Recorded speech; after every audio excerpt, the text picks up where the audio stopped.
Hello all, I'm Sai and in today's video, I'm bringing to you my short spoiler-free review of Dharma by Amish Tripathi and Bhavna Roy. Now this is a non-fiction book that is written by the author as well as his sister, and the companion book for this one is Idols by the same two authors. I have my dedicated video for that book already published in the channel. I'll link it down in the description. You can go forward and check it out if you are interested. Personally, for me, I enjoyed Idols a lot more than I did Dharma. So without any further ado, let's get into the review right away.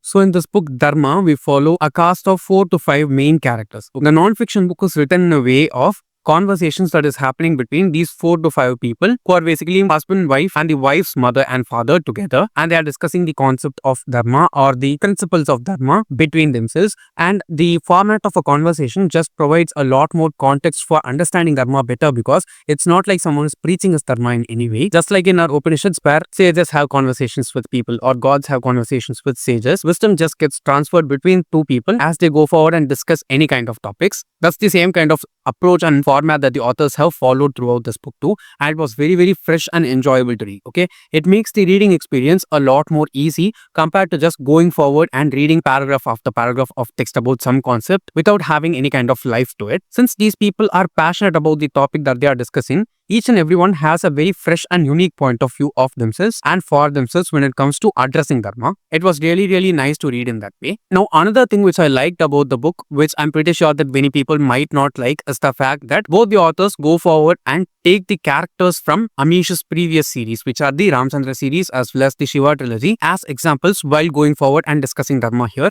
And they don't just bring in the gods from our culture and our religion and use them as examples for just going forward and discussing Dharma here. Okay, most of the times what happens is, while they are discussing something, they drawing characters from the Shiva trilogy as well as the Ramchandra series with the name in which they are written with inside the series, so that there is no misrepresentation of any god done inside the book. And that was a really nice take if you ask me. But many people might be annoyed because it feels like the authors are trying to reinforce their own versions of the gods on people, but it did not feel like that for me. There are also some instances during which the authors go forward and talk about events from the Mahabharata inside this book, which the author has not written in any way before this in any kind of series. So that is kind of pulling in from the mythology directly here itself, which also I enjoyed very much as I enjoy the characters from the two series which the authors talk about here. One other thing which I noticed here after reading Idols is that Dharma is nice as a topic to start the series with, but Idols felt a lot more solid and well composed than this one was. It feels like the authors had to gel a lot more in terms of writing when it comes to this book than Idols did, because this is the first book. So they had to put their heads together and print this out into the world so that they have a view of how their co-authoring looks like. But in Idols it was far better because they had gotten used to that format and it was done pretty much better in that one compared to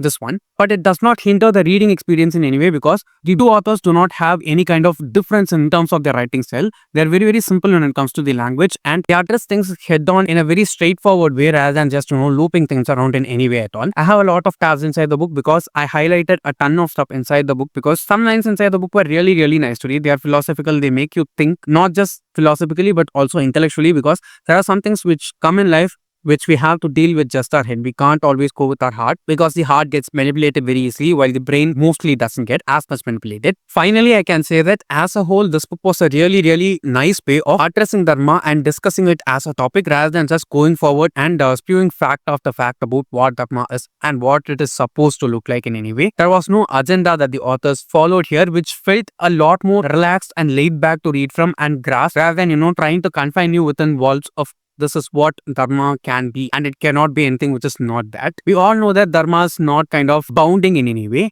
It is something which changes from situation to situation. It changes from person to person, because each and everyone is very different, and each and every kind of circumstance and situation that people are put through are very different from one another.